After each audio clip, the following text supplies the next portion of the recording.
Is that coming through?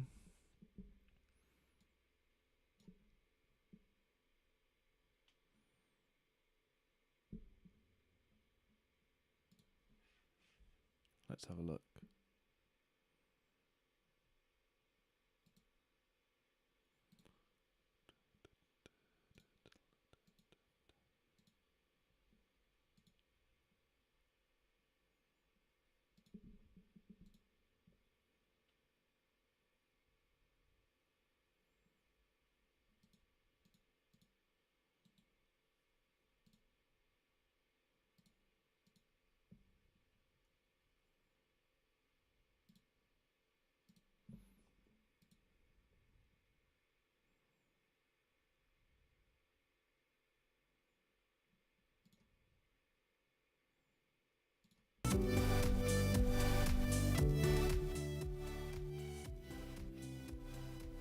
Alright, that should be good. And then let me get the stream up on my other monitor. Let's actually turn it down a touch.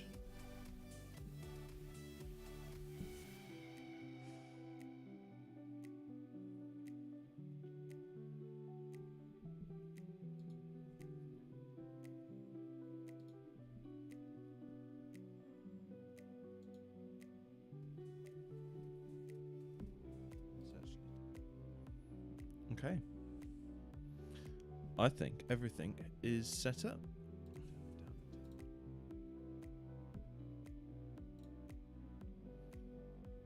There we go.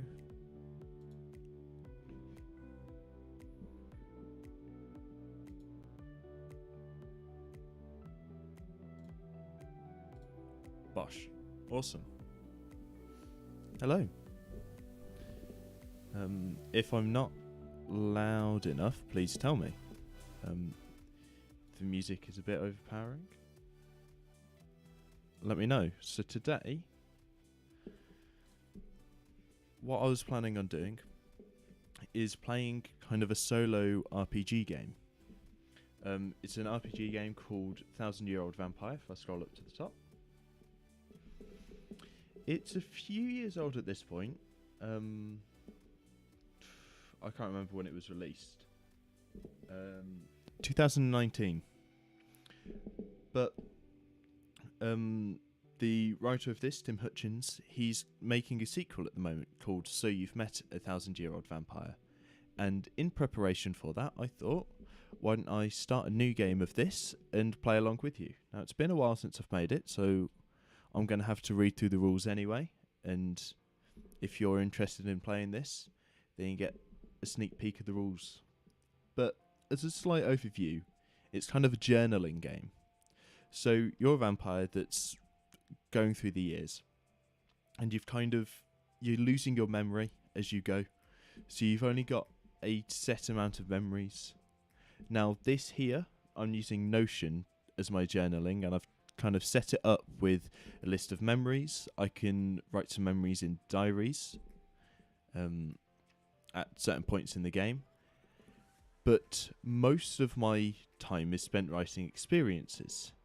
Now this will be me writing a description of the event and kind of how I react to that. I can expand on that experience in my little journal down here. The only reason why I've got this is because I'm playing the long game, the journaling game, where I can look back afterwards and I can see what my vampire remembers, and I can also see the entire story of my vampire. So those are memories.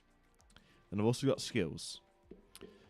Skills are just like any skills in any other RPG game. I get them from doing things. If I need to use them, I can check them or I can cross them off. This game kind of uses them in a weird way. Similar thing with resources. I could have like a mansion or what have you, and I can check it and then cross it off. Depending on whether I have it, I've used it, or whatnot. And I basically die when I don't have any resources and skills that I can use. Characters are just NPCs. They can be good, bad, neutral. They can be immortal. They could be mortal. I don't know. That's what we get. Marks are signs that we are a vampire. So there'd be like a scar across the cheek that hasn't yet healed, or a sunburn along our arm when we didn't realise we were a vampire. So let's go through the rules. Oh yes, I forgot to say, you need 2 dice for this game. You need a D10 and a D6 to get to your next prompt. This game works off prompts, sorry. To get to your next prompt, you roll the die, you do your D10 minus your D6. If it's a negative number, you go back that many prompts. If it's a positive number, you go forwards. If it's 0, you just go to the next prompt on that on that page. So, here are some example experiences that I might write throughout the game. So I might say, with the remaining McAllen clan in tow, I flee to China. They confiscate our arms, but I am recognised as a gentleman and made guest of a powerful bureaucrat. Or,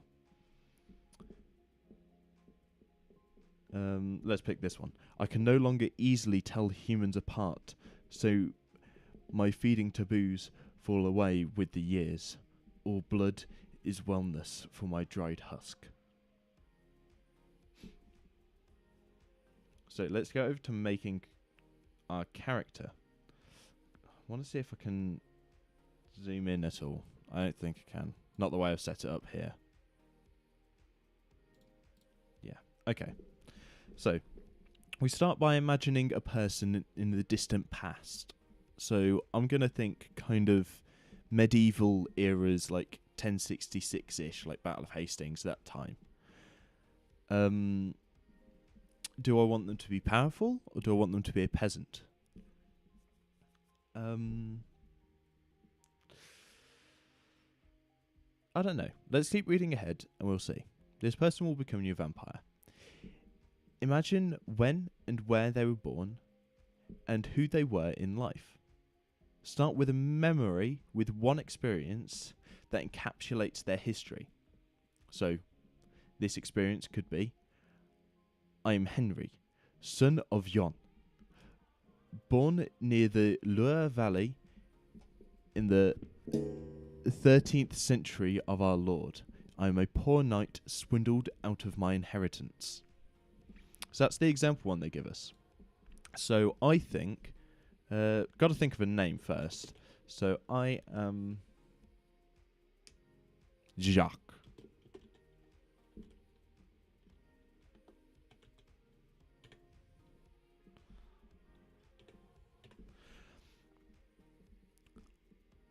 Let's think. I am Jacques.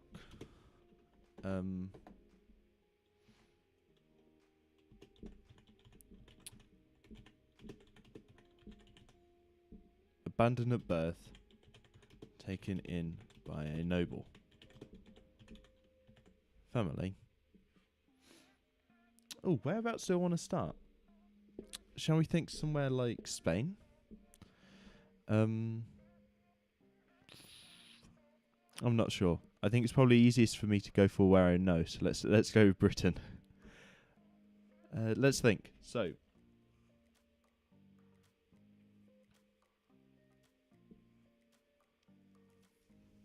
oh no, we'll just come up with a town. Taken by a noble family. In. Oh no, we're going to Prague. Let's think. So I was taken in by a noble family. What was I doing as part of that? Kind of what was my shindig? So, in the example, the person was a poor knight.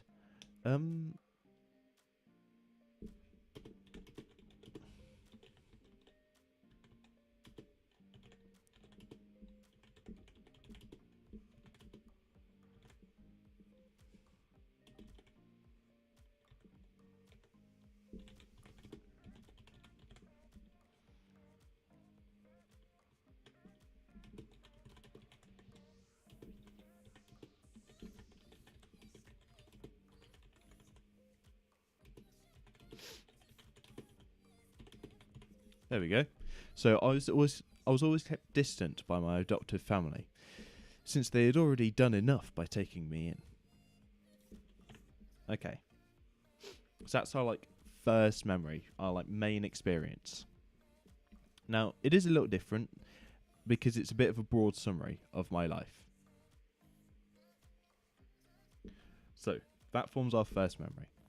So, then I need to create at least 3 mortals and add them to my record sheet. These mortals will have a relationship with your vampire, relatives, friends, and lovers, enemies, mentors, debtors, anything else appropriate for the time and place you have chosen. Okay, so if I close my memories list, I go to characters. This is where I start to do kind of my mentors in this. Oh, give me a sec. Okay. So, I'll have my father, and he's called Montgomery. Come on. I know I'm saying I'm from Prague, but he's clearly a British man.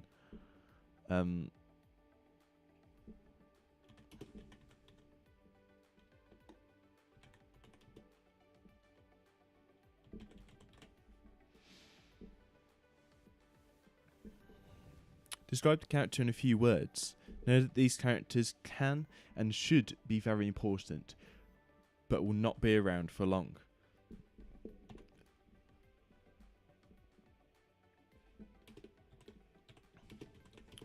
He's never expected much from me.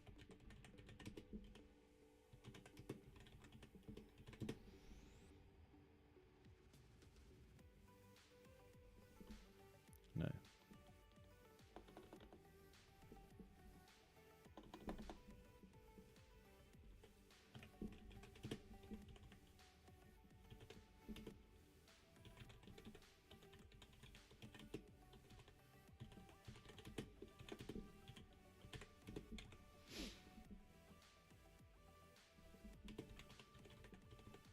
There we go.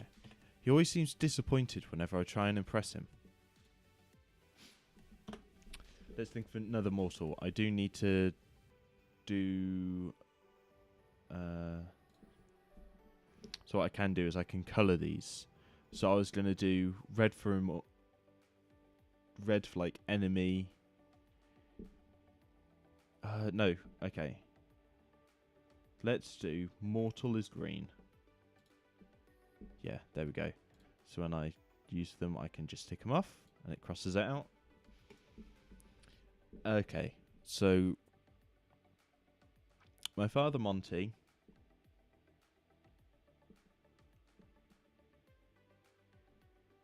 My sister Yasna.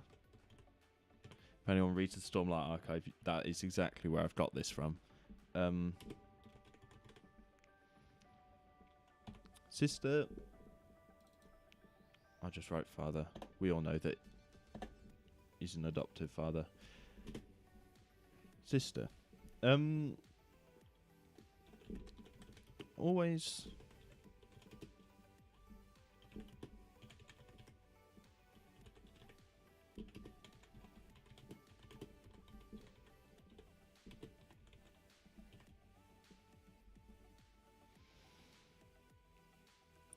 give me extra food, but... grown to find me a nuisance. I don't know why I'm making it that absolutely everyone hates me. I will have a childhood friends kind of a will they won't they relationship, I think. So that will be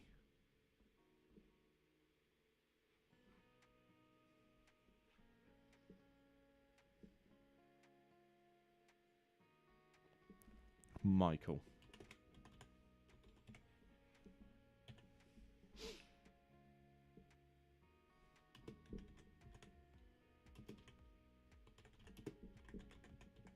Long-term friend.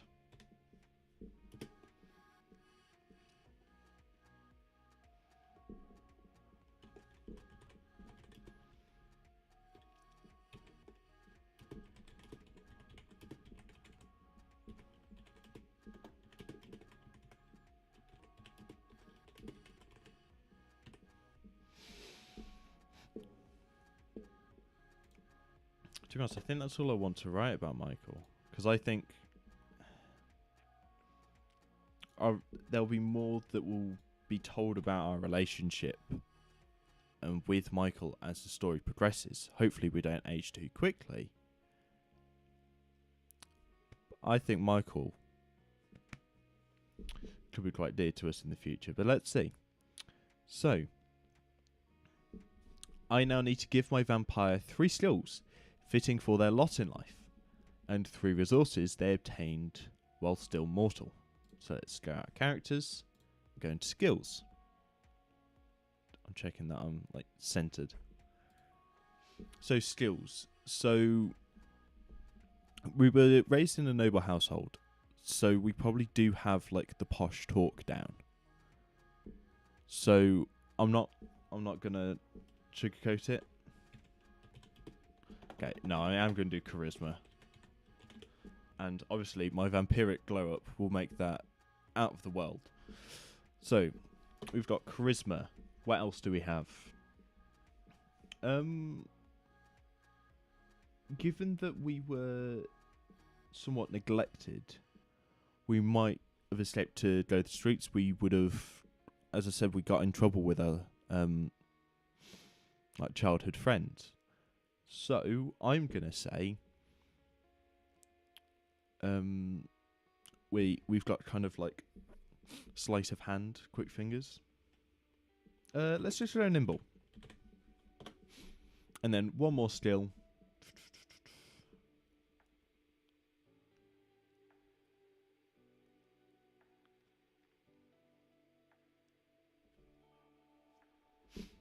One more skill. Oh, I'm really struggling here. Let's think. Oh, maybe they can be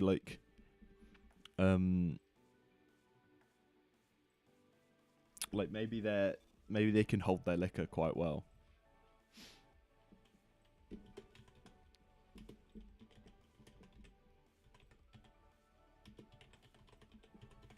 There we go.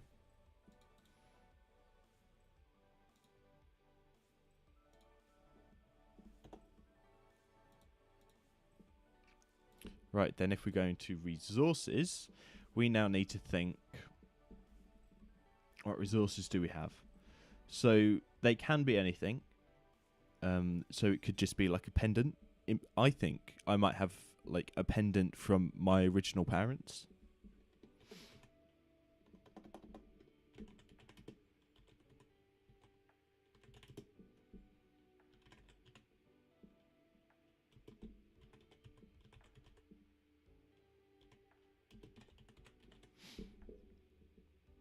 Yeah. Is that how you spell pendant? Yeah. We'll go with it. So, what other resources do we have? So, won't be in the inheritance. We won't be in the will. But we will probably have some money. So I will just say some level of fortune. Mid fortune. What are the resources?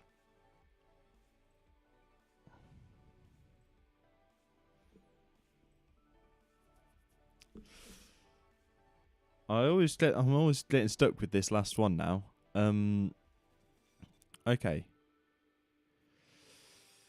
What would my character have as resources? I don't know.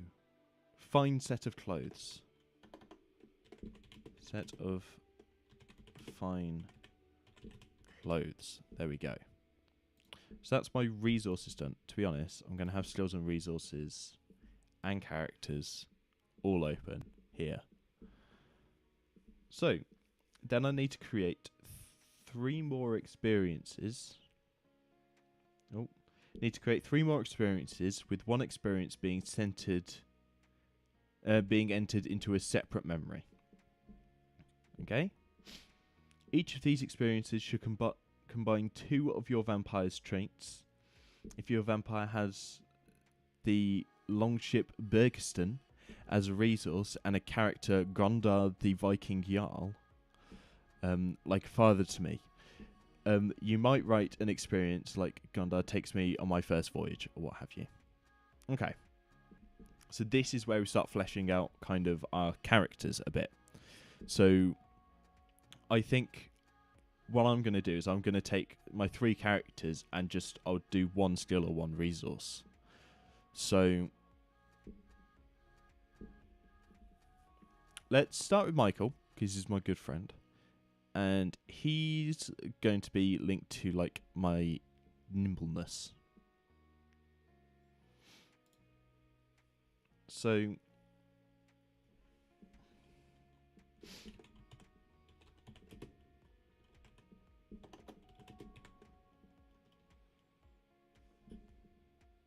I capitalize the I.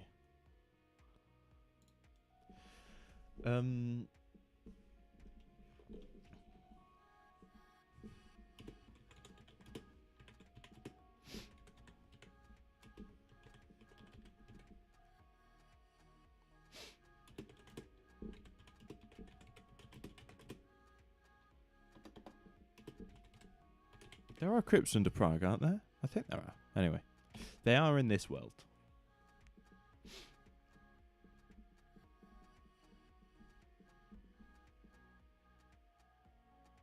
No, that's not. That's.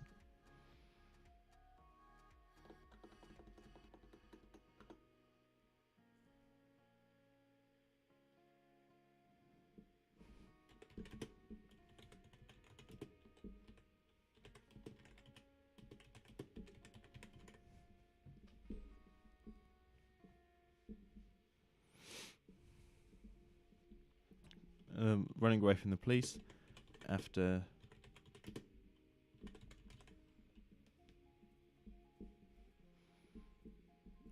being caught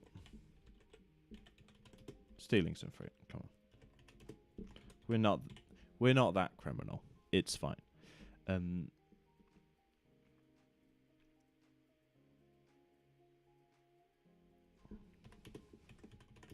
Once we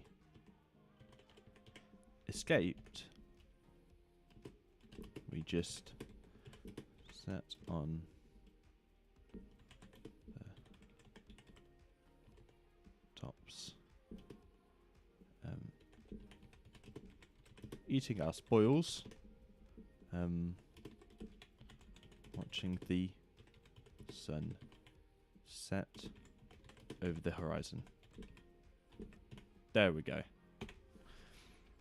I think that summarises me and Michael and I's relationship. So, let's go. To be honest, I don't really think I'm going to have many memories with Monty. So let's try Yasna. Yasna will be the fine set of clothes.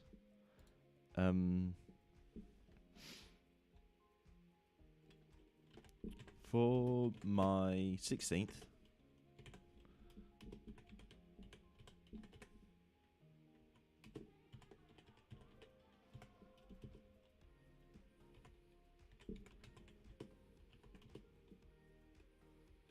no, it won't be 16th because I'll have grown out of them. Let's say 19th. Bought me in.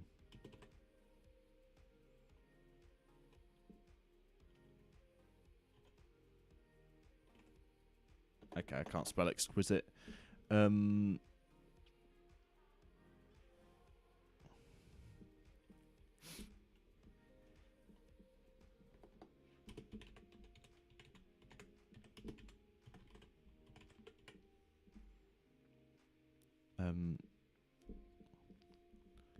Beautiful overcoat with gold trims. I'm not good at fashion. Gold trims. That'll just be the memory with Yasna and my fine clothes. Then, my third memory. Come on, let's do Monty.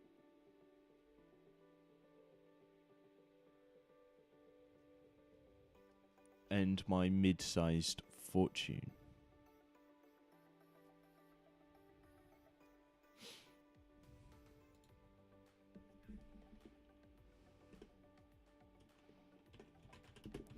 When I turned 20,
Right.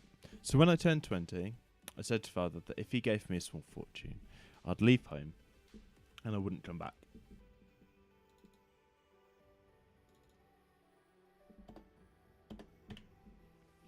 Alright, so there are my 3 extra experiences. So, lastly, create an immortal. This creature, this is the creature that gifted or cursed your vampire with unlife. Create a mark and an experience that explain how your vampire became a creature of the night. One such immortal is Baron Hollowmeller, an Austrian noble and a vampire. Blah, blah, blah, blah. It's the person that gives you the curse. So, let's figure out what our immortal's going to be. I think I'm going to call him...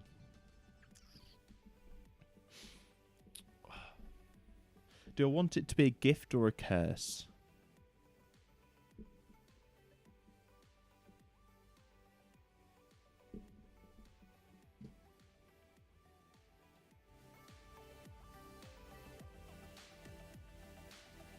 I think it's going to be a curse, but yeah. So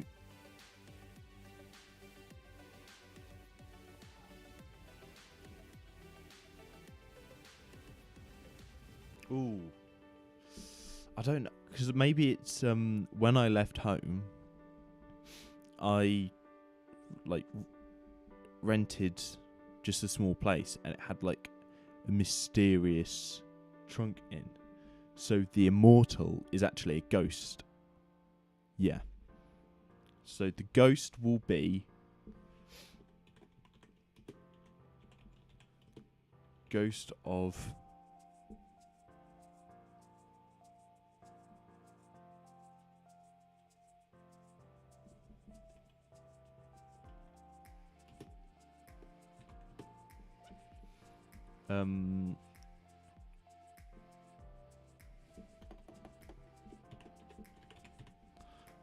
Baron. Let's think of a name for this Baron. Baron Carmichael.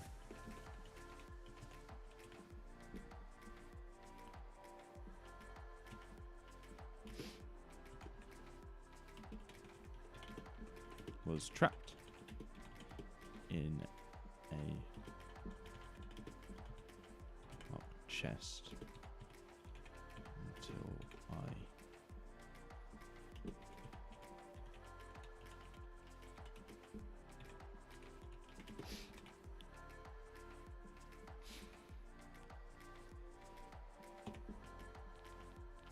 okay, let's mark that as red. Come on. So that's red. because he's an immortal ghost. Awesome. So last one. So when I left home,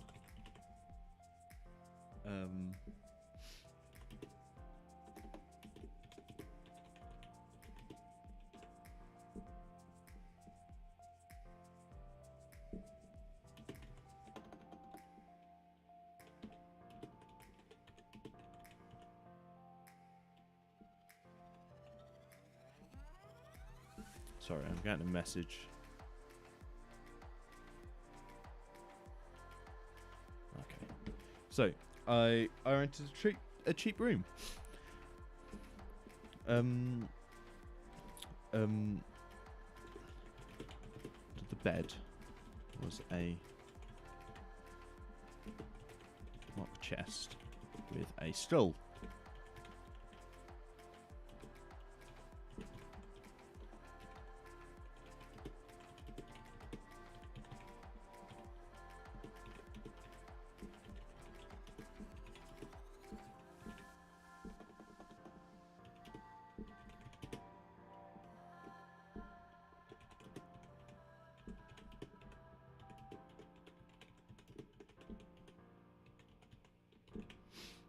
When the ghost of Baron Carmichael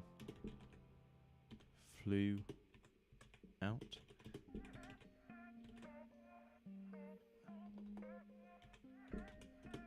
and threw me.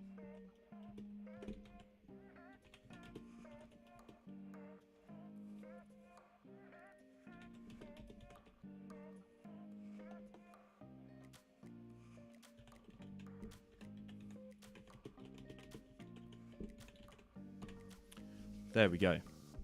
So that's my last memory. When I left home, I rented a cheap room. Under the bed was a locked chest with a skull embossed on the lid. I opened it.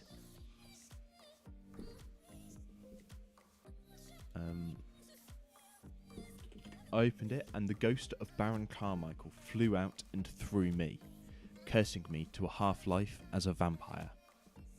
There we go. Right. So, once you have finished with your vampire, they will have 3 skills, 3 resources, a mark, at least 3 mortals, 1 immortal, and 1 experience for each of their 5 memories. So I didn't do a mark, so that is down here. There we go. So, my mark will be kind of like a burn in the centre of my chest where the ghost went through. So, burn in the...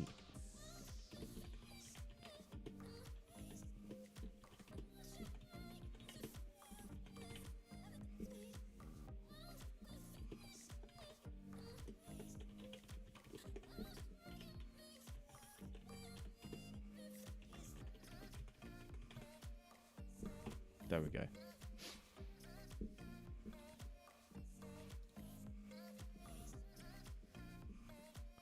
Let's just fold these down again. Now we've got everything sorted. So now, after like how long? 30 minutes, we're ready to play. Now the setup takes a little while, but remember, it's a solo TTRPG, so it's kind of part of the game. We've been playing it already. Like, I've created all these characters, and I've made 5 memories now. So, to play 1000-Year-Old Vampire, you answer a series of prompts. Answer these prompts to learn about your vampire experience. Experience their... genuinely, it's so small. Experience their trials. Okay, just forget that. Blah. You can answer prompts either in writing. Let us imagine that I've just answered prompt 11. If you're instructed to check a skill but you have no unchecked skills available, lose a resource. Lose a resource instead. Likewise, if you cannot lose a resource when instructed, check a skill. When either of these substitutions occur, it indicates that things have gone very badly for your vampire. Narrate the worst possible outcome. Only skills and resources may be substituted for each other. You may not loot and choose to lose characters, memories, or marks in place of a skill or resource. If you must lose a skill or resource and you have none, then your game is over. Narrate your vampire's demise using the prompt for inspiration. The only other way the game could end is when it just says, the game has finished. So, 2 styles of play, we're playing the journaling game.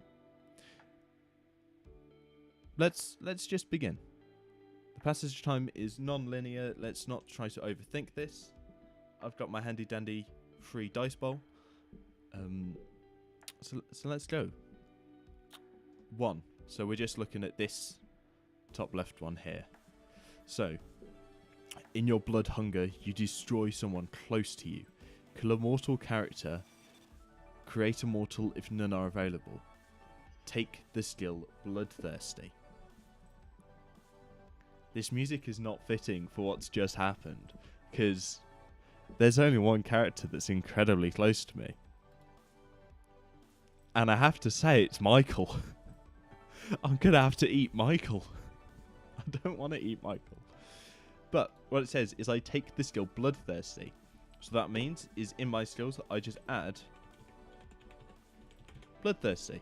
See, that looks so much more fitting for a vampire RPG than Nimble, Charisma, Alcohol Tolerance. So I've got Bloodthirsty, and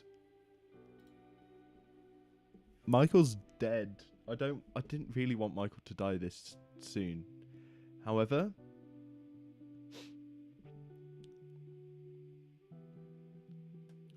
I'm going to have to write... So, let's do the journaling exercise first.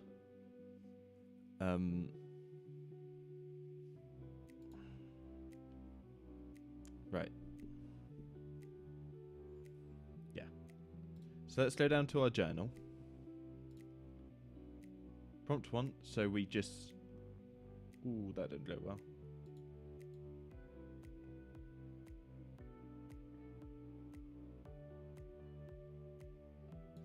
So all I'm going to do is I'm just going to copy the flavor text part of it. And I'm going to do that here.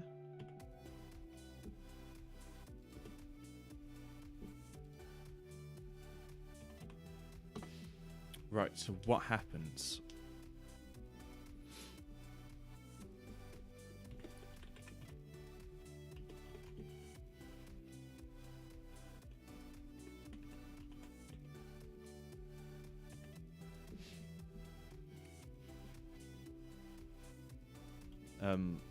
Baron Carmichael knocked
So, what I've got written so far is, Baron Carmichael knocked me to the floor as he left the chest, and in words that I could not understand, cursed me to a life as a bloodthirsty vampire.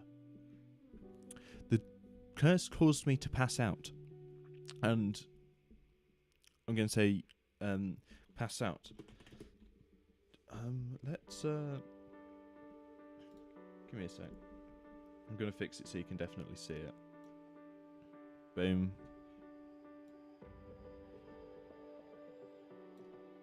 Boom. Okay. Caused me to pass out, and when I awoke,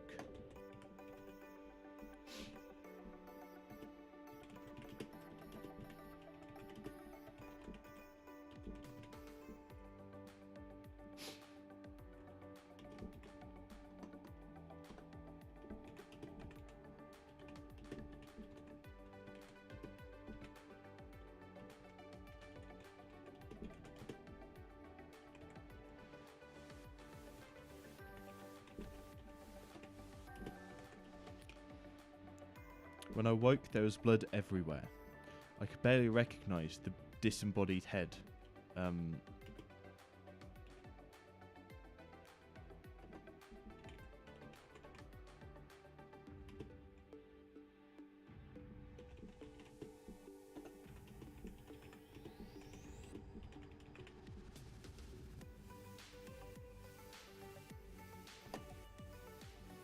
Right. Could barely recognise the disembodied head tossed aside onto the floor.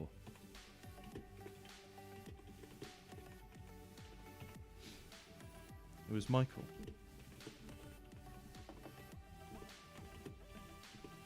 He came by to see how I was doing.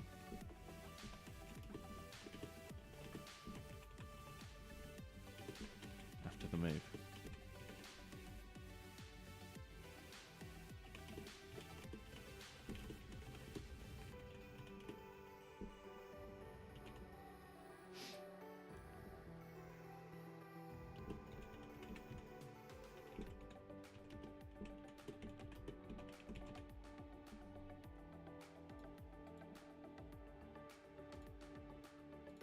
You must see me unconscious on the floor. To wake me.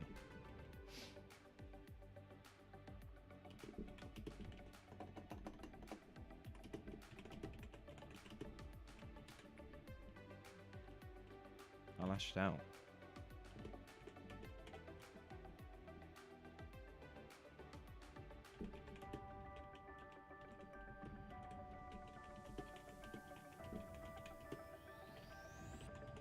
I cannot allow myself to do that again. Okay, this music is not fitting.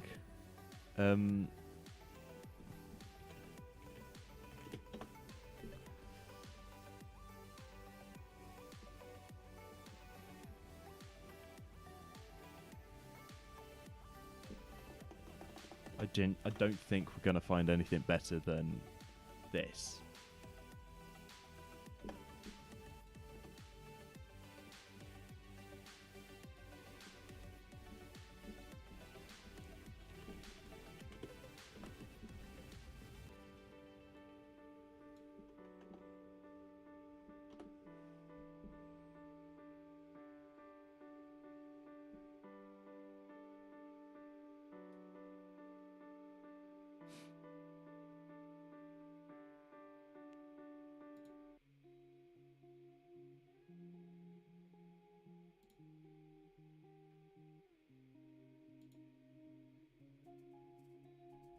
Let's have a look.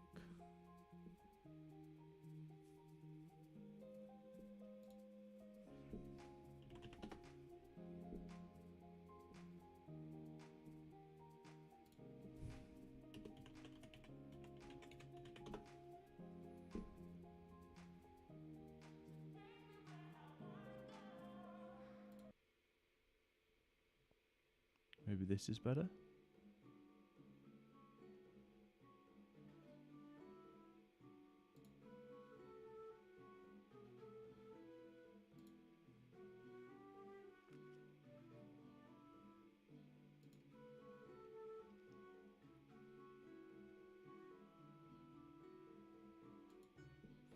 Oh, you know what we can listen to instead?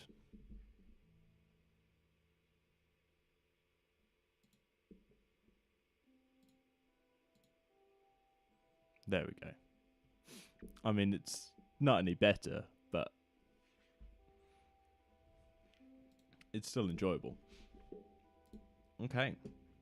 So that's the journal that we've written, and now we need to kind of condense that into the prompt. So description of the event is just going to be short sentence. I ate Michael.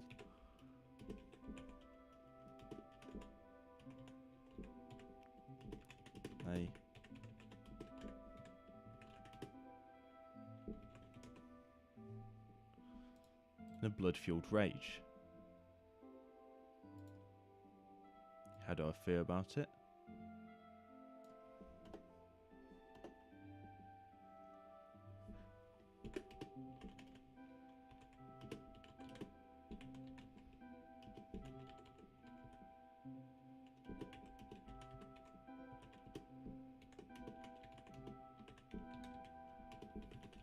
I cannot let this happen to anyone I care about again. So now what I do is I copy the prompt and then I put that in the memory that has kind of the most in common with all the other experiences. So this memory 5 is kind of when I transformed. So I feel like this can go here.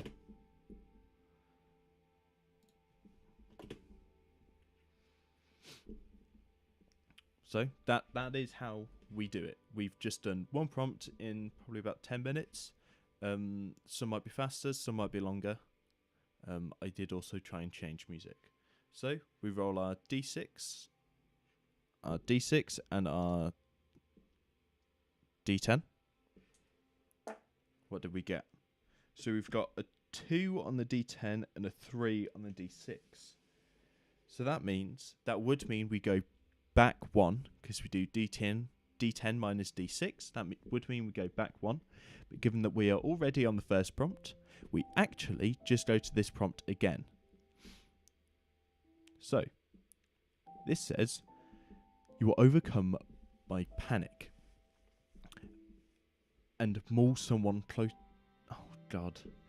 You are overcome by panic and maul someone close to you, accidentally turning them into a monster like yourself. Convert a beloved mortal character into an enemy immortal. Take the skill ashamed. There's only one other person I like, and that's Yasna. Oh, no. Okay. It's throwing me right in the deep end here. So, what I'll do is I'll just duplicate the prompt box. This is prompt 1. Let's do B for second prompt. So what I think I'm going to do is I'm going to say, well, first thing, I've got to copy the text and insert that above. Right. I think what's going to go down is that I'm like, oh God, I've killed Michael. There's only one person that isn't horrible to me right now, and that's Yasna. So I'm going to go find her, and then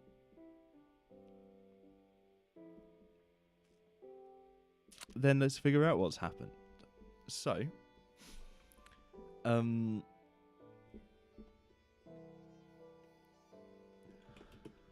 can't believe what I've done.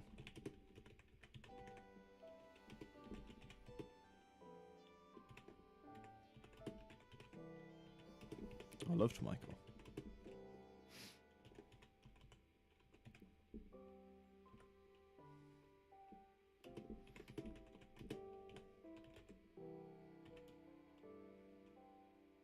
I need help.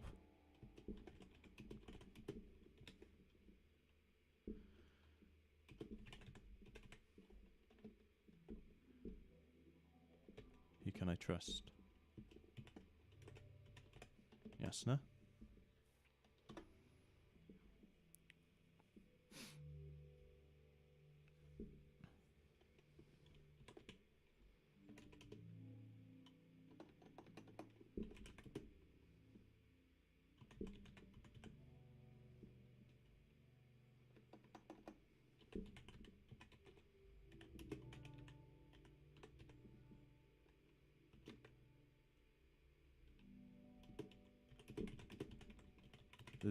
The cathedral chimes 3 in the morning.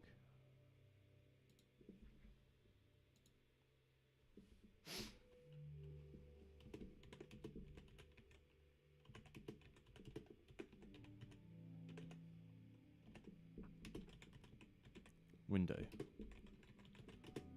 Row to enter through the main door.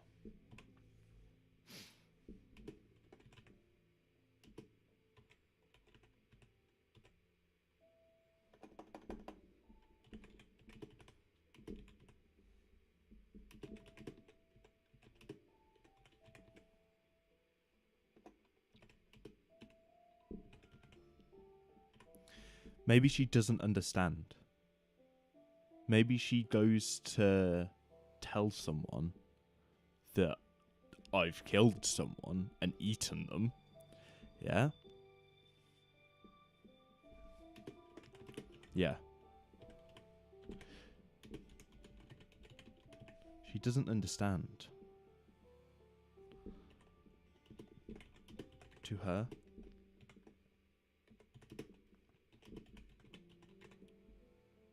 I'm a murderer.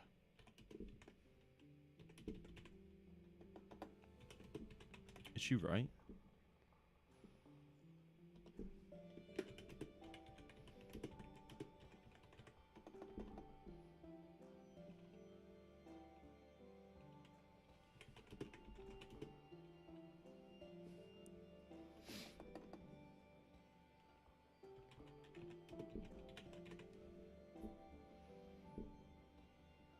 She turns to tell father.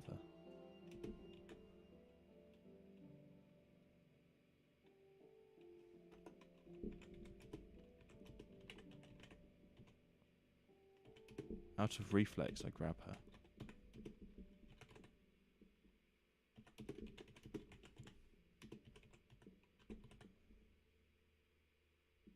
In that moment, I wish her.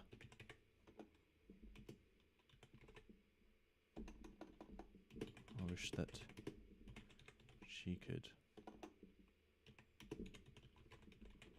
understand.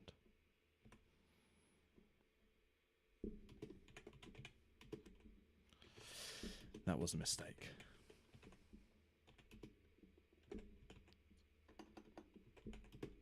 She now is the only one who could understand. Because she's now a vampire. Okay. So let's go to characters. Let's go to Yasna. Let's colour her red now because she is immortal. I turned her into a vampire. There we go. That's the added note on Yasna's. I feel like this should be the same memory because it's like the same night. It could be of Yasna like being nice to me, but I feel like of the night of my turning, it should be all in the same memory, right? So let's write another prompt. Come on, duplicate, Command A. Right. So prompt 1B.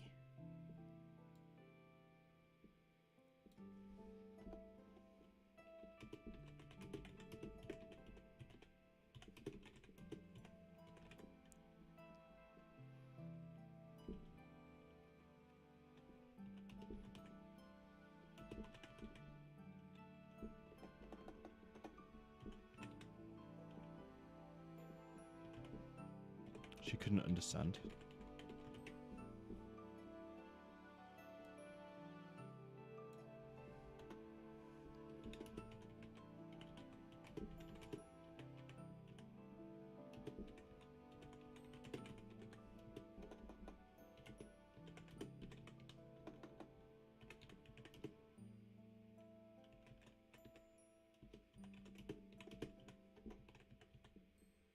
I felt. This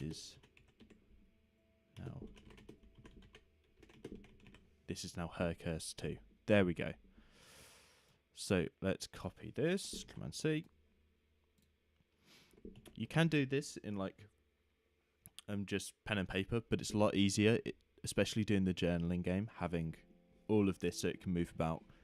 I do have a book somewhere of one of my old campaigns of this that is just page after page of like journaling notes, and it's so messy. It got messy real quick. Right.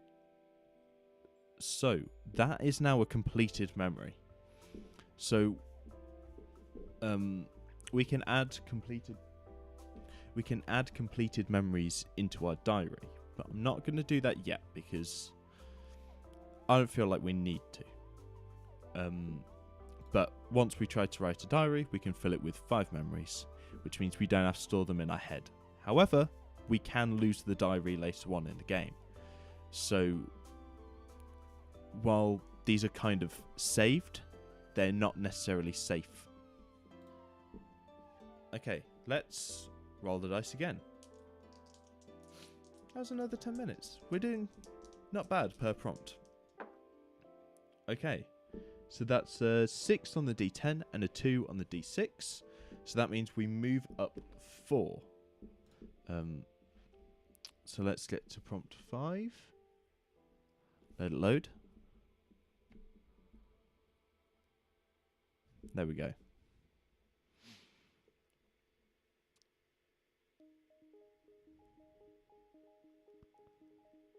Oh, God. I'm going to have to kill my dad now. Well, my arsehole dad. But he's like the only one left that...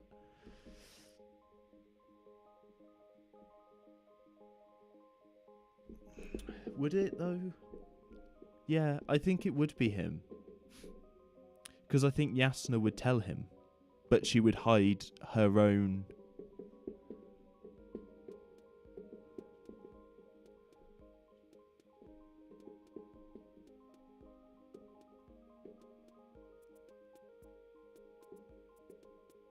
Yeah.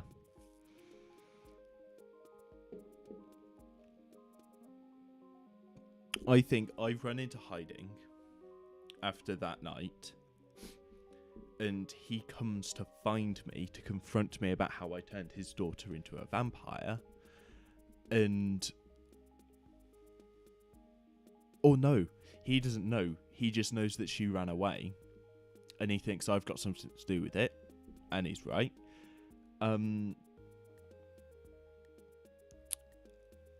he's going to expose me because he finds out that I'm a vampire.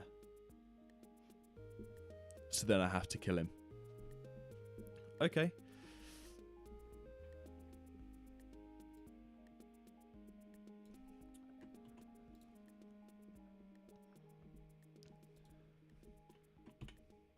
Nope. There we go. Prompt 5.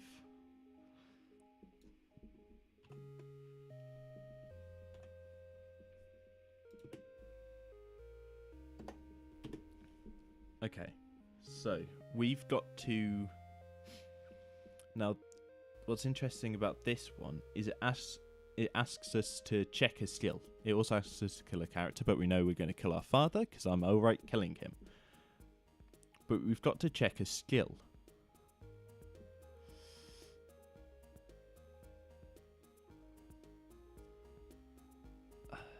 Oh, I didn't add the skill for 1B, did I?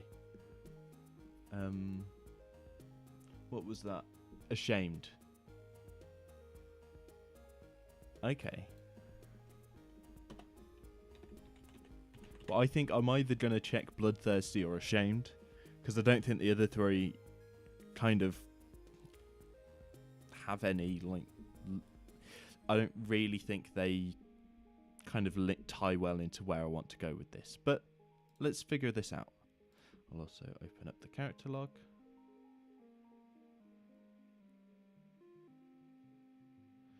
Actually, you know what I can do? I can do that. Give me a sec. I'll just... Oh, there we go. Okay. So now, if I hide memories, all of those are up there. Like this. Nice. So,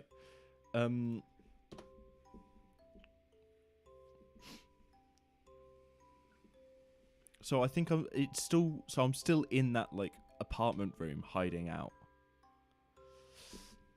So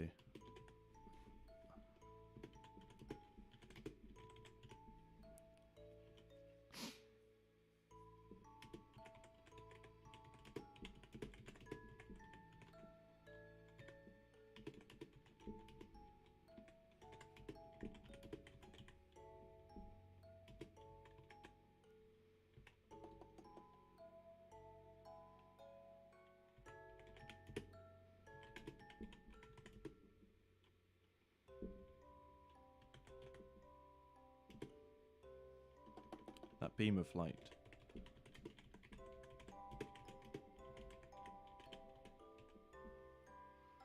I'm in my room, cowering in the corner as far away from that beam of light that passes through the curtains.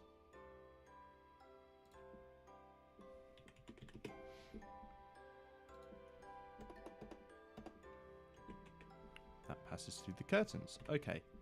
Then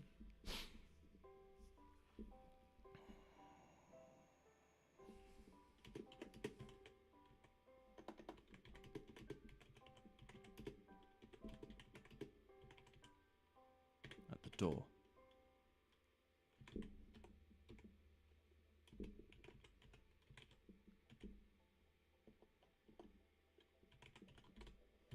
It's Montgomery.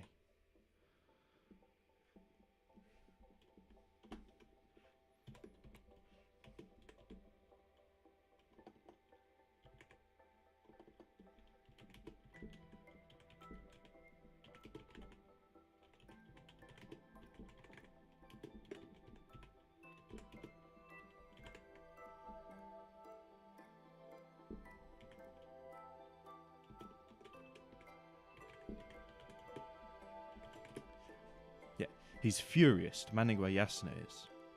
Apparently she left home. Apparently she ran away.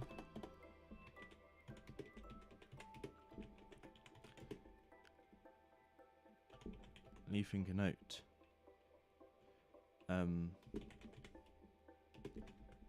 Just says,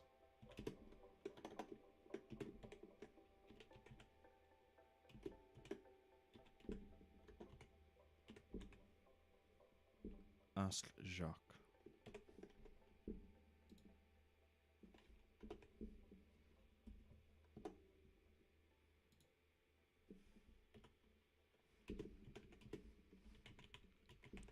He thinks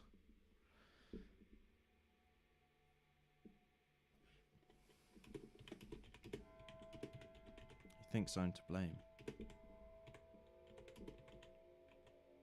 He's right.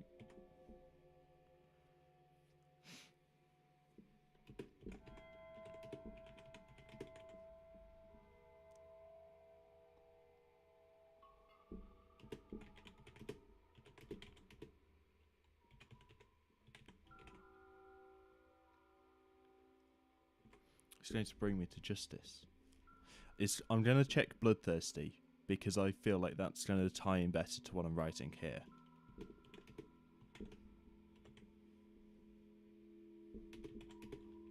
can't go yet.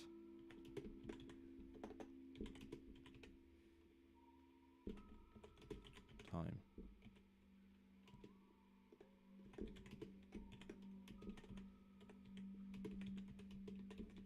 I can't run away.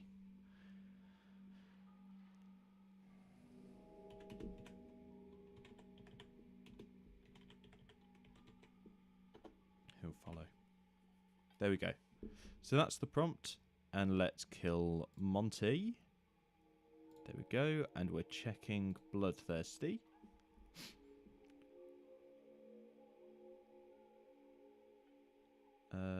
Where is it? There we go. Okay. So now in memories, we need to write our experience of this.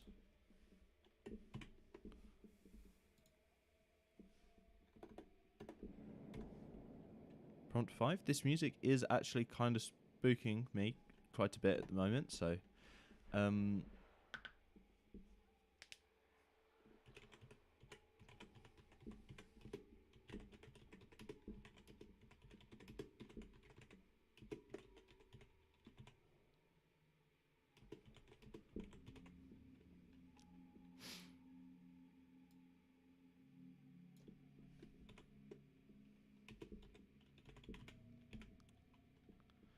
panic.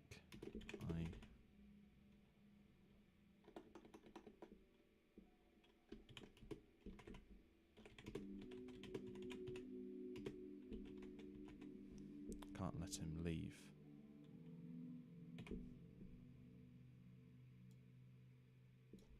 Yeah. So what you'll notice is that these experiences are a lot smaller than my journals. And that's because they're meant to be ambiguous. So when you look back through them, not being able to remember, that's when it gets you. So I think that's going to go in memory 4 because that's of my father.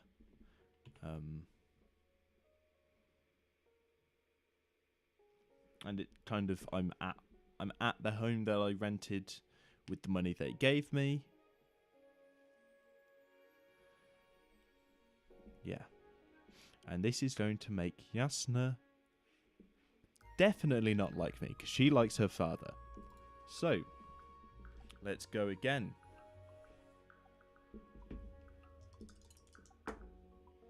What did we get? We got a 10 on the D10 and a 1 on the D6. We are going quite far through this now. So, we're going to what? 14.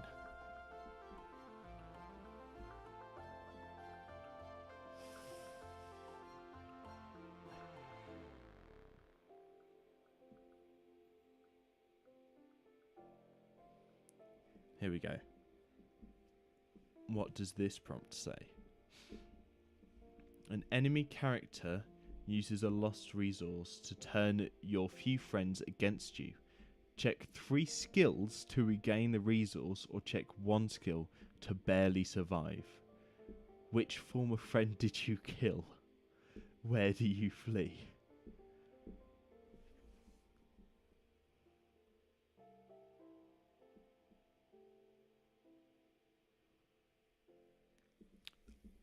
Oh god, this is going to have to be Yasna. Oh no. Okay. Right. I didn't think our next confrontation would be this soon. I thought I'd have some time to actually think about who Jacques actually is. So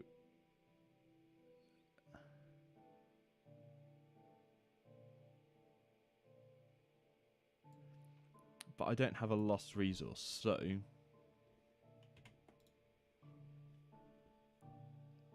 we're going to have to do some kind of bit of thinking here. So obviously it's just going to be an interaction using something I have lost, where it's turning any friends that I have against me. So basically what I think it'll mean is that I'm going to make it so then I have to lose a resource and I have to check a skill. Yeah. So I have to lose a resource and I have to check a skill in order for me to barely survive. So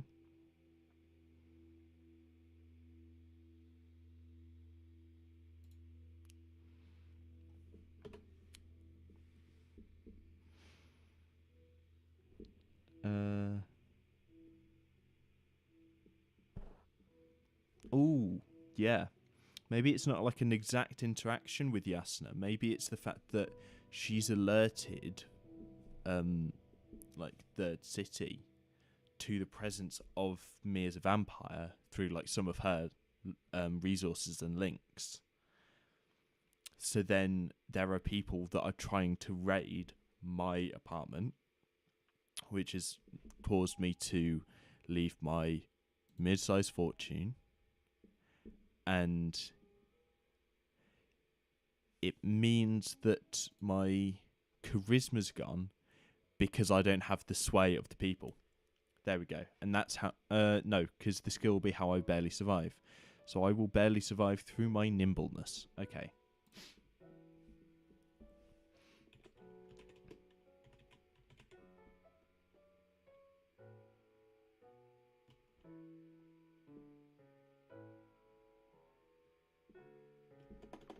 it'll be evening, so the sun's still out. No, it'll be morning, and that's why I need the nimbleness, yeah.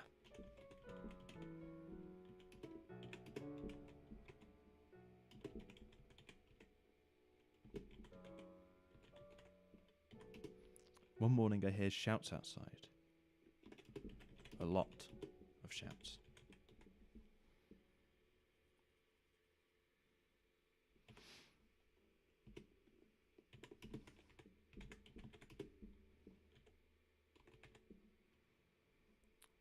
I carefully peer through the window.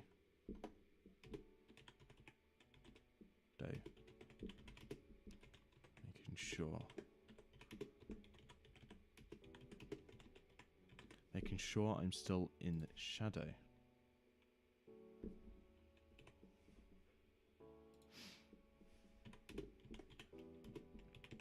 It is an entire mob.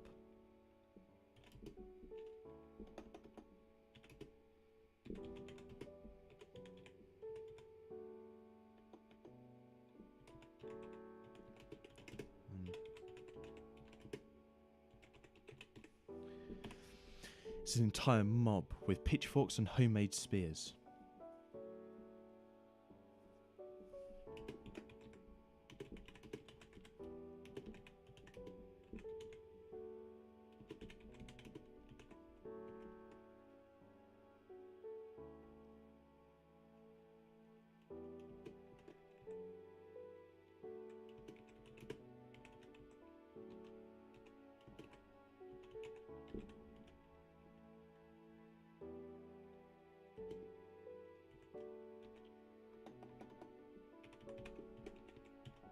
Except Yasna.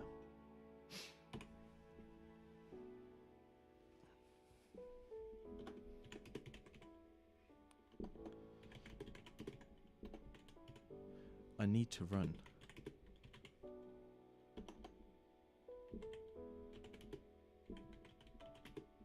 Turning day.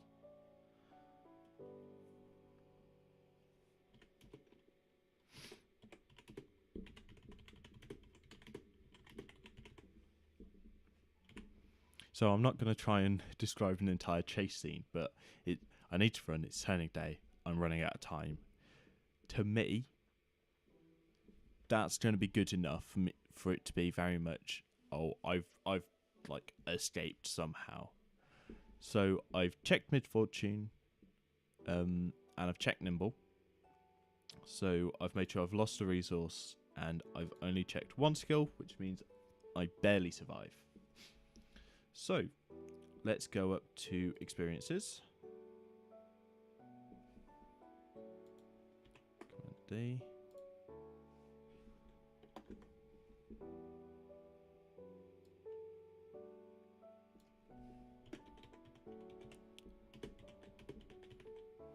Yasna has managed to turn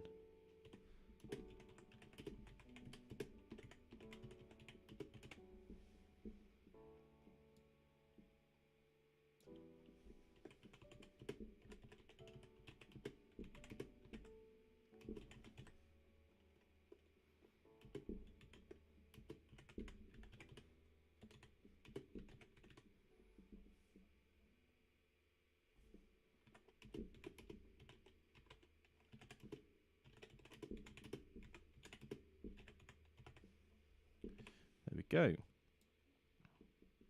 So this is going to go in my memories of Yasna up here.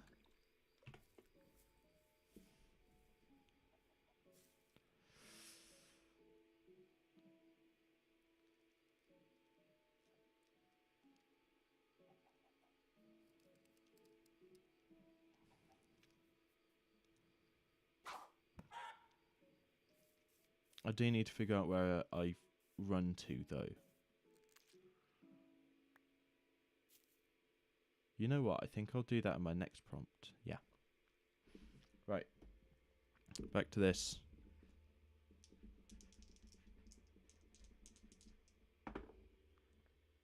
4 on the D10, 3 on the D6, which means I get to go to number 15. While travelling, you come into conflict with another immortal. Gain a mark. Who are they?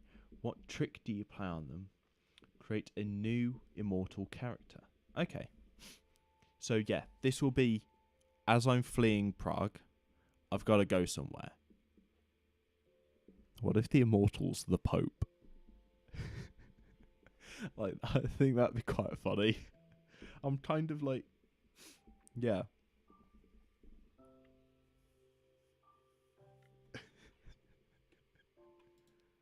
I do think that could be quite funny. God,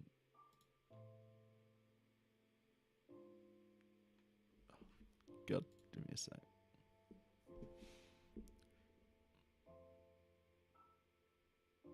Yeah. Okay. So I run into the Pope on my travels.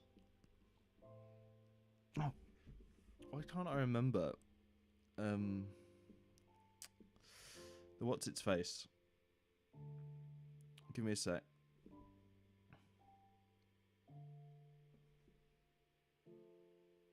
The Vatican. There we go. I couldn't remember it. Okay, so that's where I tried to flee to. I tried to flee to the Vatican. I don't know why my character would choose to go to the Vatican. But I really want to have the Pope be like an immortal, like, hag. I think that'd be quite funny. Like, they clearly can't be a... Oh, but what if they were vampires? No, there's too many vampires in this. I would need them to be, like, some form of, like, magical person. So if they're, like, a hag that is disguised as the Pope, they can, like, do magic as, like, their miracles, and that's why they're the Pope. Obviously, I don't know how the Pope works, given my description of who the Pope is.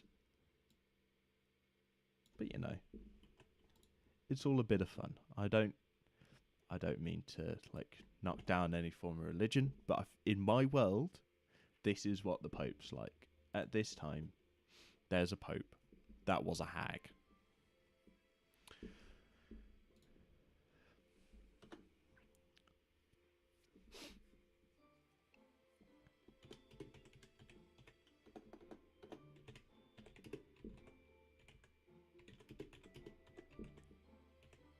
How far away is Prague from the Vatican? Because this might actually be a ridiculously long distance.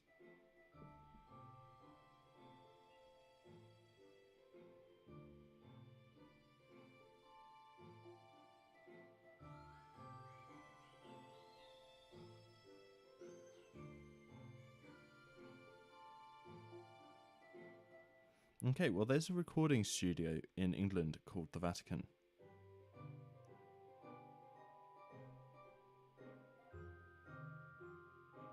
They're really far away. Oh, it's like a 17-hour drive. To be honest, it could be like multiple days or years, like months later. So yeah, let's keep with this because I think it's like a bit funny and it's a very powerful character that I'm coming into conflict with. I can't return to Prague. And that's the...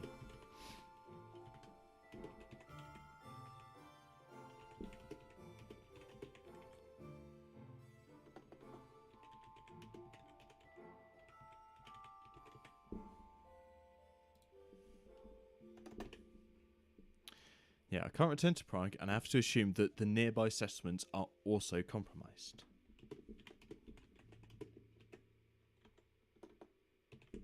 I head south.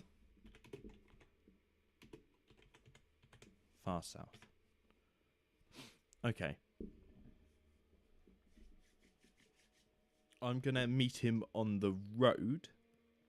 Not actually in the Vatican, but close enough.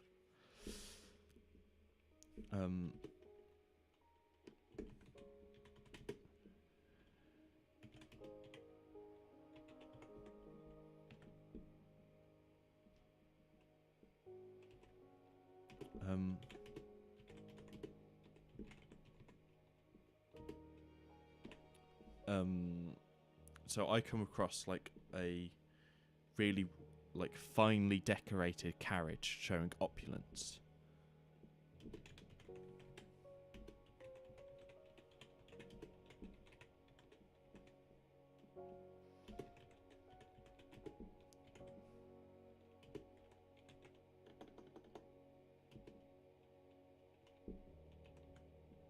Guards on horseback.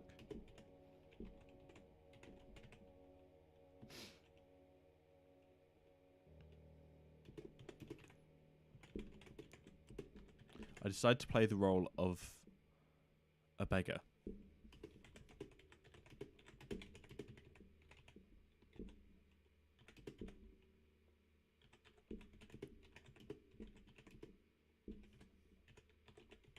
Hoping for some sympathy.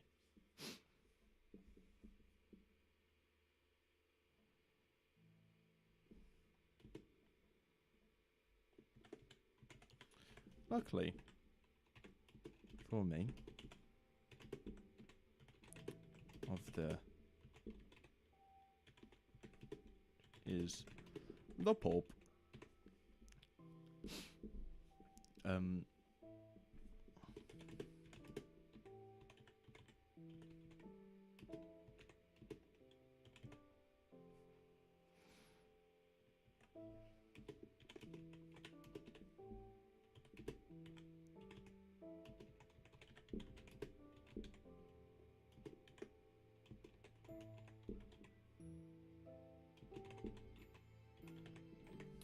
So I decided to play the role of the beggar, hoping for some sympathy. Luckily for me, the owner of the carriage is the Pope, and he welcomes me in.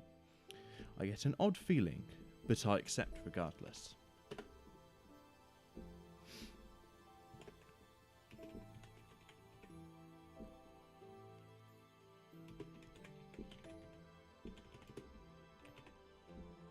He starts questioning me.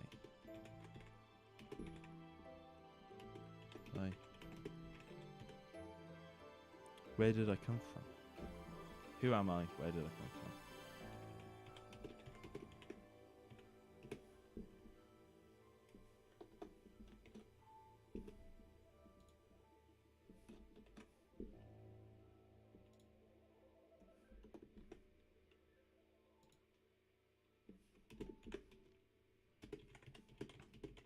I tried to come up with a lie.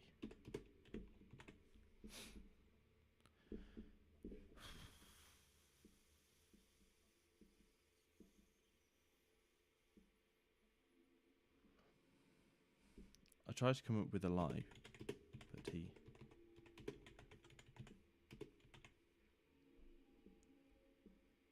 threw it.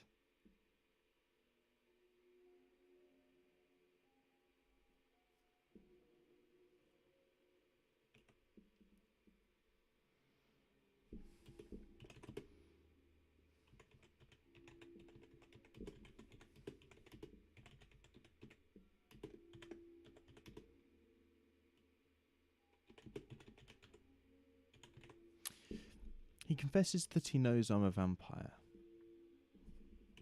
and would like to employ me.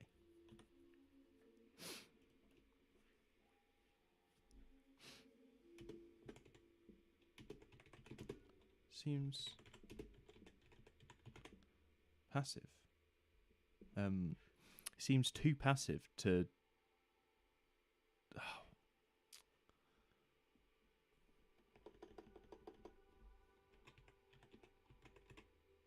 Seems too relaxed. Is he not mortal?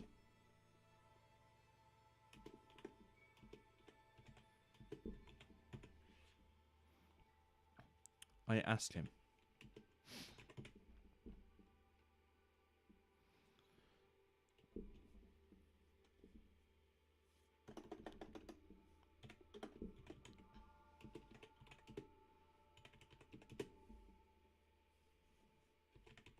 His face goes slate grey.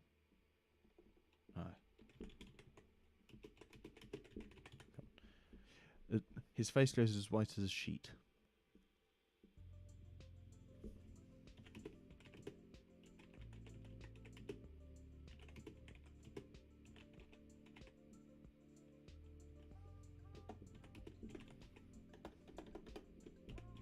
His fear causes me to think I have the upper hand.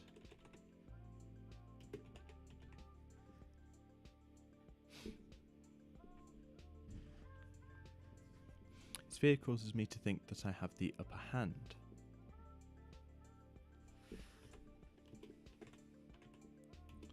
My defense is down. What happens? If he's like a hag, he's got to like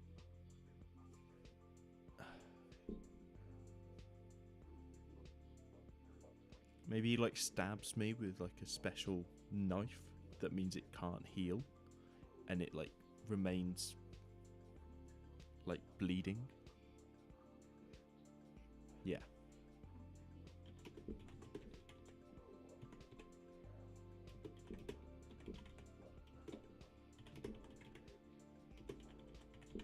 I'm not having a good time as a vampire, am I? He stabs me with an odd-looking knife.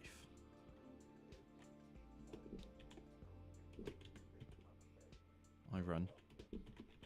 Again.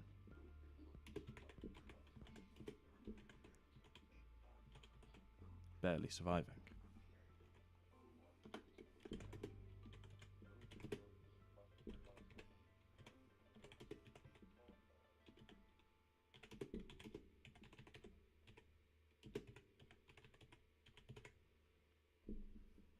There we go. So the wound doesn't heal and it keeps bleeding. So let's do prompt 15 in experiences.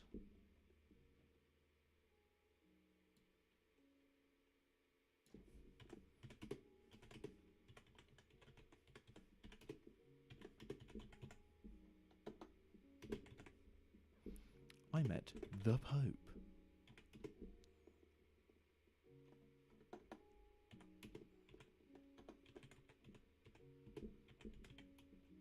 Turns out he is a hag.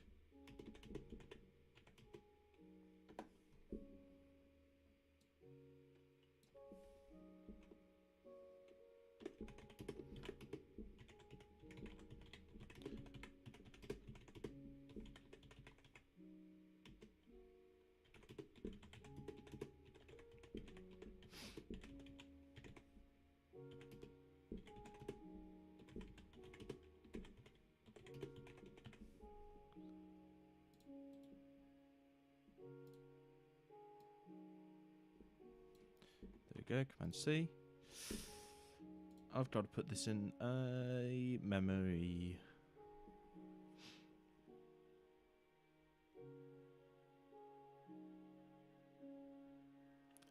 Annoyingly, this doesn't fit with any of the ones that I've got at the moment, so I've got to replace it. So I think I'm going to start losing the memory of Monty.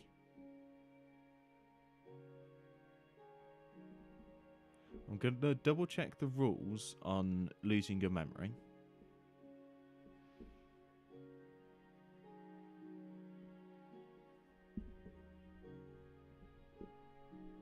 Let's have a look.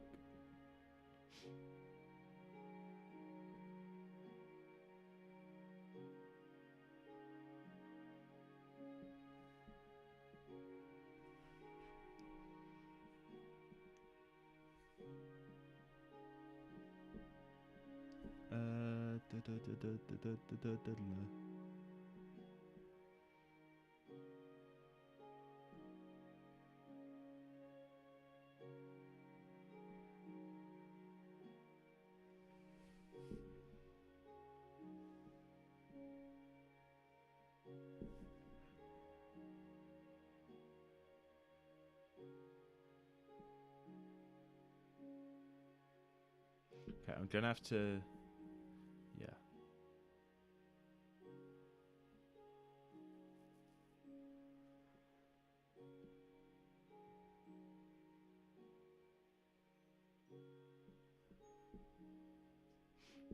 Older memories are lost when new experiences occur and you have no place to put them.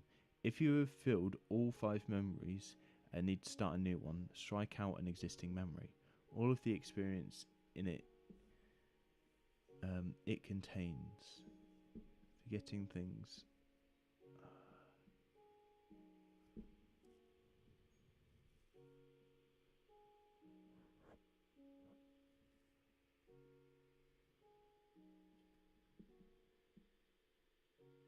Okay. Yeah. Okay. I think I will choose to forget Montgomery. Some people might think it's a cop out, which it kind of is, but that's fine. So let's do 1, 2 there. Come on, V. Okay. So I've done that. What else did I need to do? Create a new immortal character. I also need to gain a mark. So let's do the mark first. I need to do this as a list.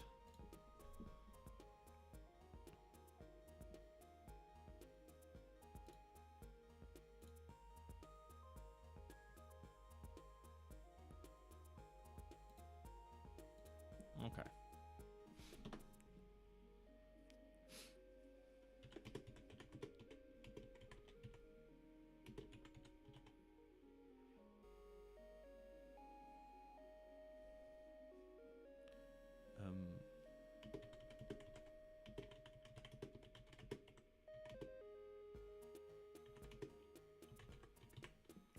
So I have a wound on the right side of my chest. It won't heal.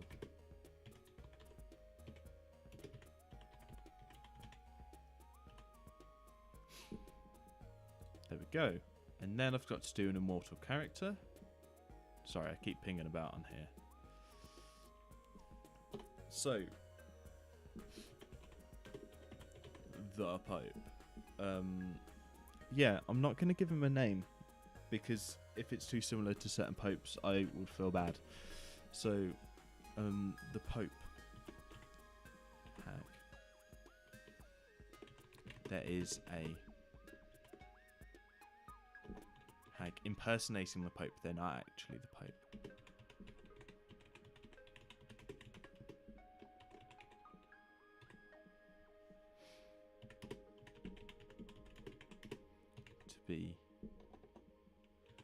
Have been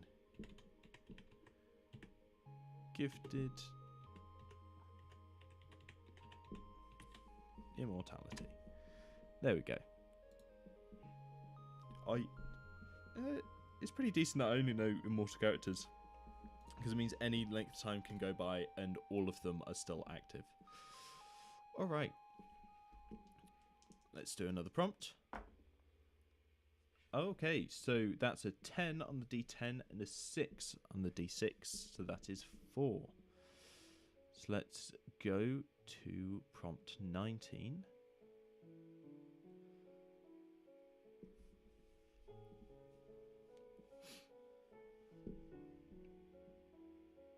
Two friendly characters become embroiled in an internecine conflict. Become involved and check a skill. Create up to 2 characters if needed. How do you profit? I'm going to have to double check the definition of internecine because I've never heard that in my life.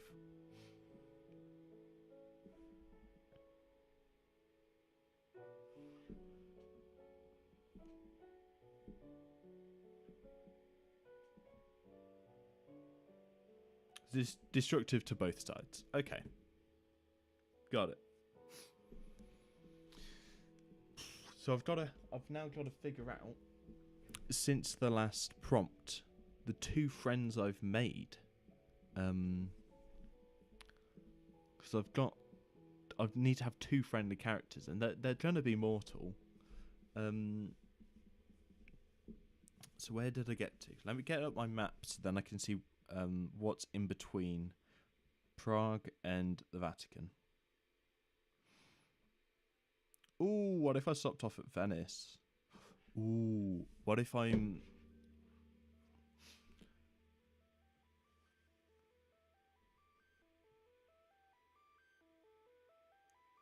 Ooh, yeah, maybe I'm in Venice, and the conflict... What characters would I know in Venice?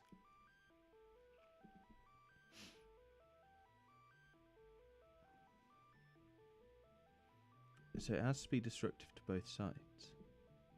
So maybe I'm hiding out as just a... Maybe I'm employed at a butcher's. And the butcher's is owned by 2 brothers. One of them wants to sell it to... Sell their shop on to like a big... Basically, they just want to pull out of being in the butcher industry. Okay. So then, after that... Well, one of them wants to pull out and just sell their shop and wants to move on. And the other one...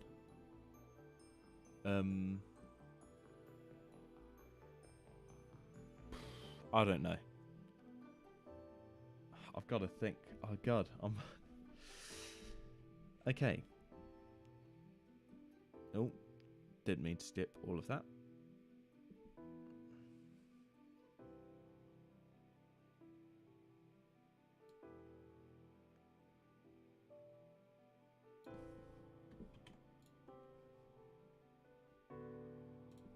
Alright, let's do this.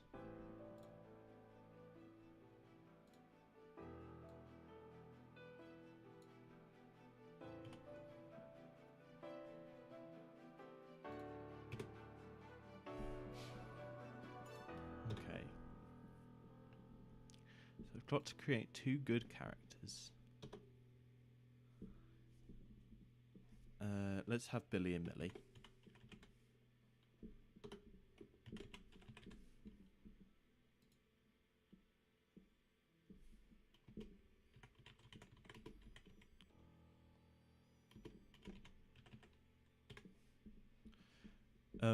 Brother to Millie works at butchers in Venice.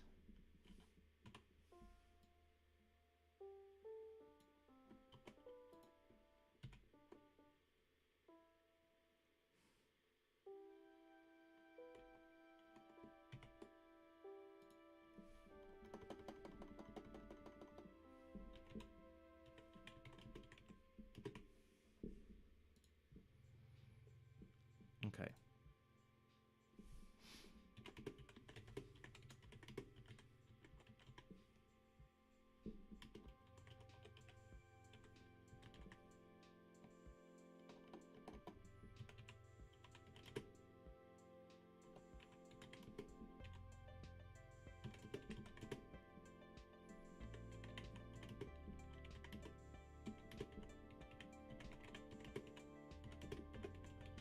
So I found myself hiding out in the attic of a butcher's in Venice.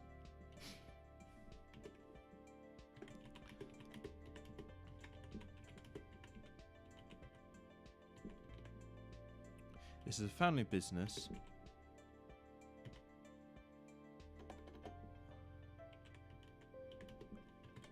Owned by siblings Billy and Millie. Okay.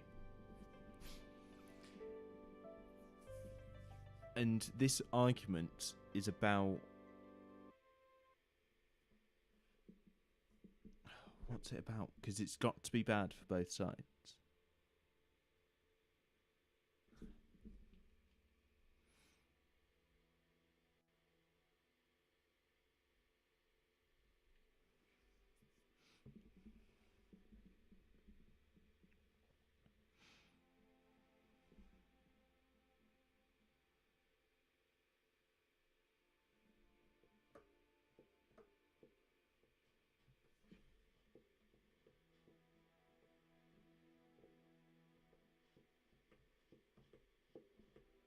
Ooh.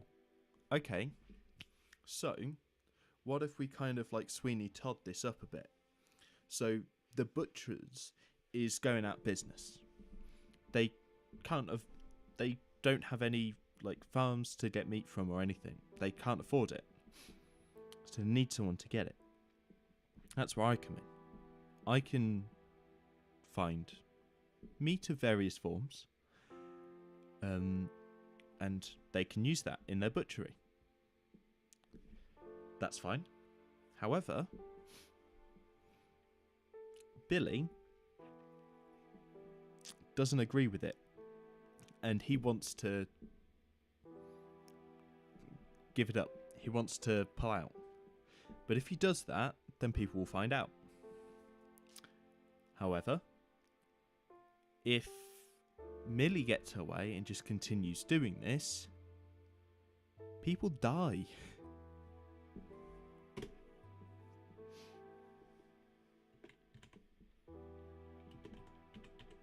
Yeah. Isn't doing well.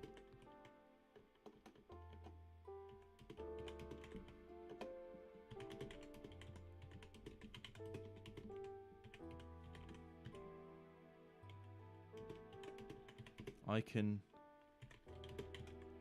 get them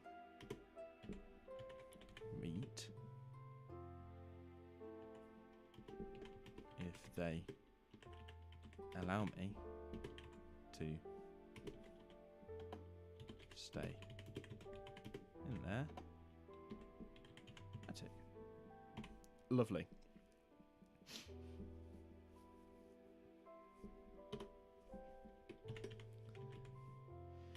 Billy has started to become more vocal in his agreement with this and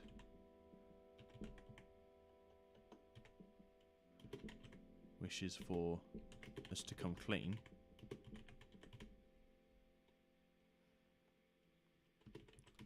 So that we may repent. Millie likes that the shop is doing better and doesn't care if it means killing a few people.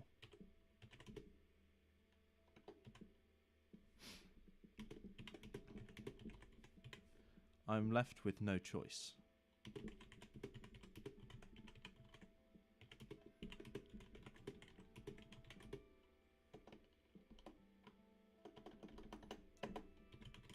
I side with Millie. This is a good deal. I don't like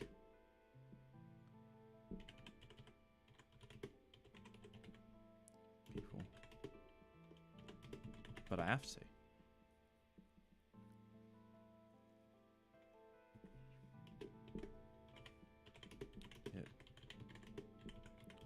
That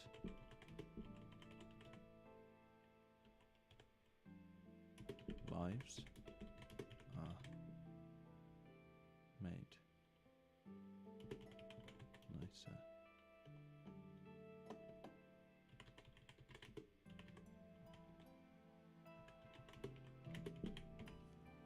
Okay, so Billy has started to become more vocal in his disagreement with this and wishes for us to come clean so that we may repent. Millie likes that the shop is doing better and doesn't care if it means killing a few people. I'm left with no choice. I side with Millie. This is a good deal. I don't like killing people, but I have to. Isn't it better that some people's lives are made better because of it?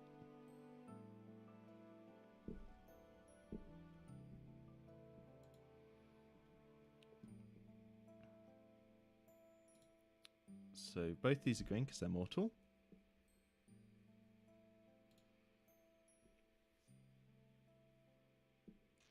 What else does it say?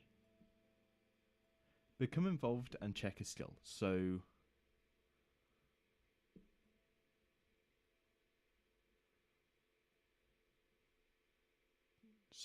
my resource will be the butchery, the butcher's shop.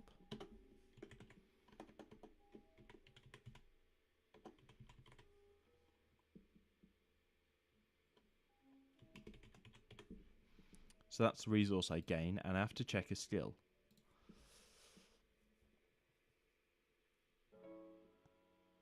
I think to talk Billy into it, I'm going to have to check charisma. I'm running out of skills. This is not good. Alright, let's do one more and call it a day. So, let's get the dice back.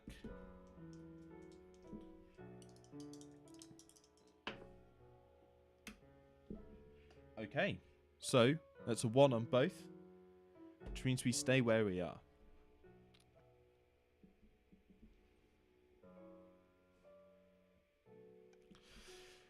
You scheme while your friends make war on one another.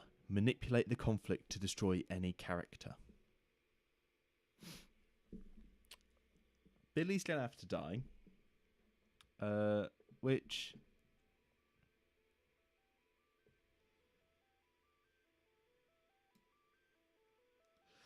I don't like, but I've got to stay alive, right? Like there's no other way about this. I have to live.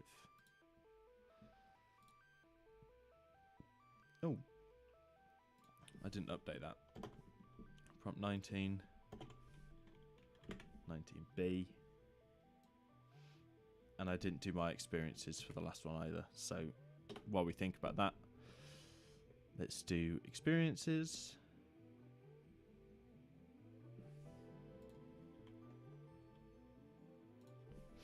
Prompt 19.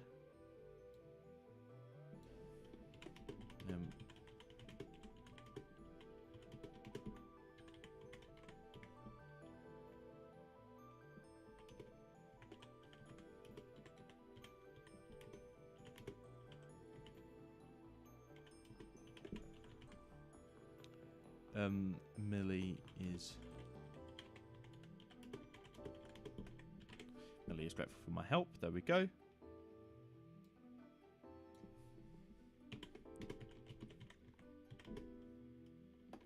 I tried.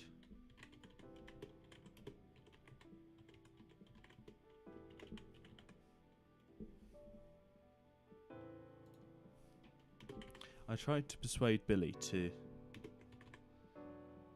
see.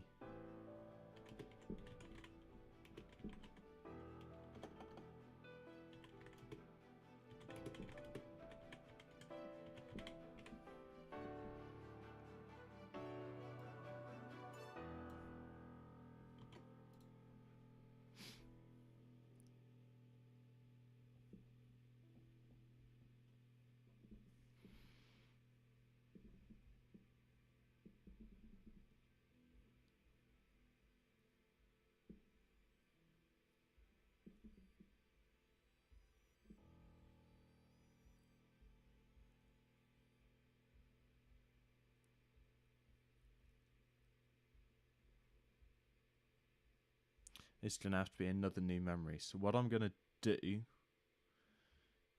is I'm going to copy these and I'm going to put them in the diary.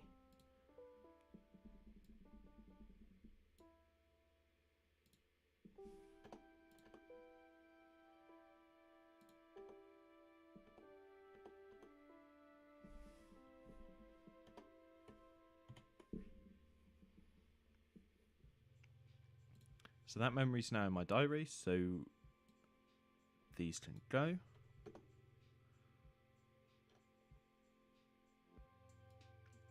And then prompt 19. Can we put in there? Awesome. So now, let's write the last prompt of today's session. So, you scheme while your friends make war on one another. Manipulate the conflict to destroy any character.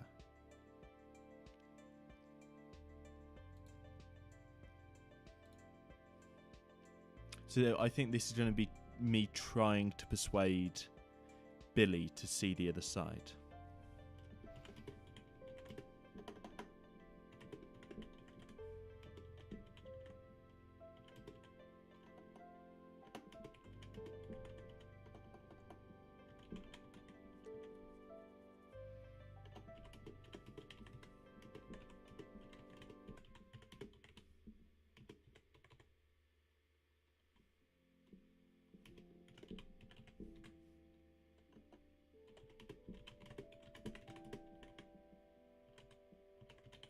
I'll try to get him to see Millie's side of the argument.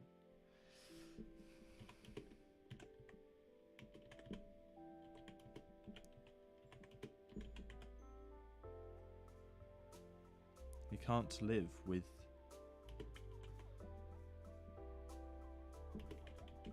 the thought that his good fortune is by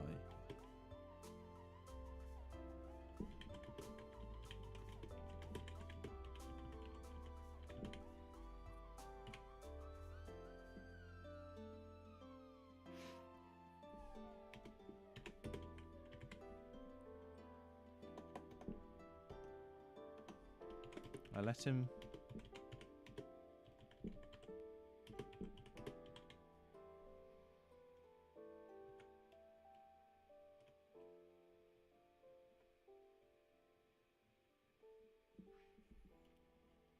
sleep on it.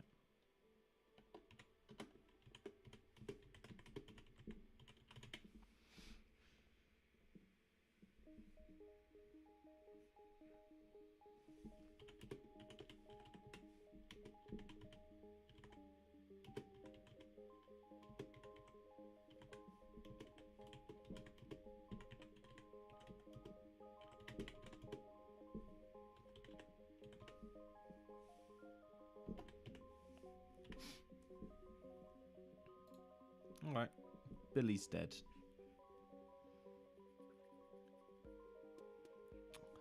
I want my mortal characters to live more than, like, a prompt, you know? I'm going through them quite a bit.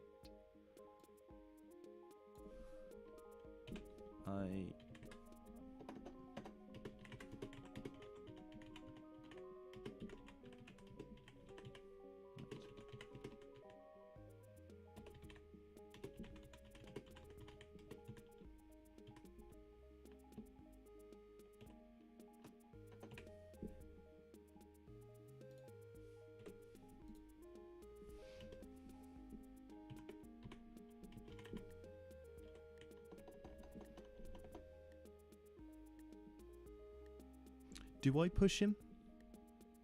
Or does he go down himself?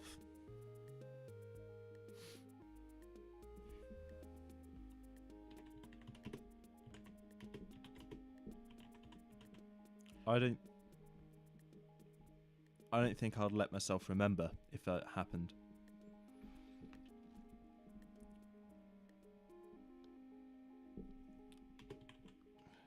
Going to bed. He slips.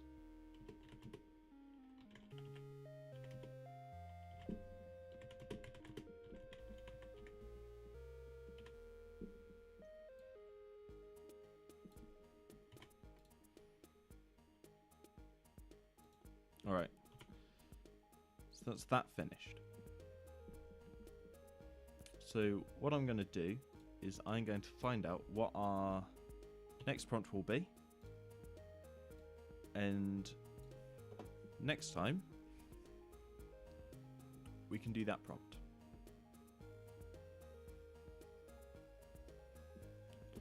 So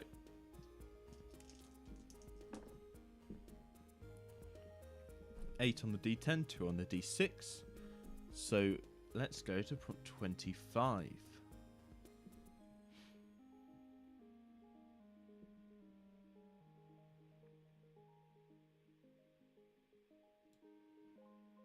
Your methods for acquiring victims are no longer effective.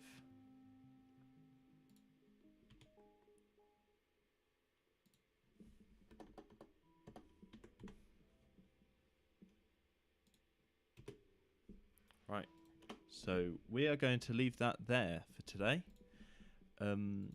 Thank you for joining me. I genuinely hope I agreed. I think this is a very interesting game.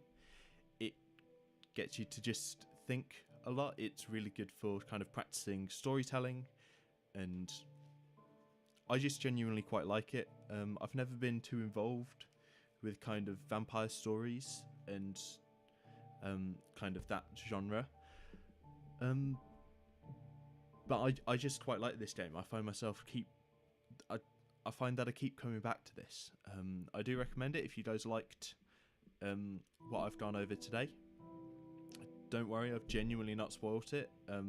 As you can see, like, it's all the prompts are randomized. There are hundreds and hundreds of prompts, and even if you think maybe this one's not for me, maybe I don't want to be a vampire, you know, there's a sequel coming out. Where you're someone that's met a vampire. That I'm genuinely looking forward to what will happen in that sequel, because I don't know how that's going to play. Because obviously I'm going to be playing. You'd probably be playing a mortal in that one. It'll be interesting.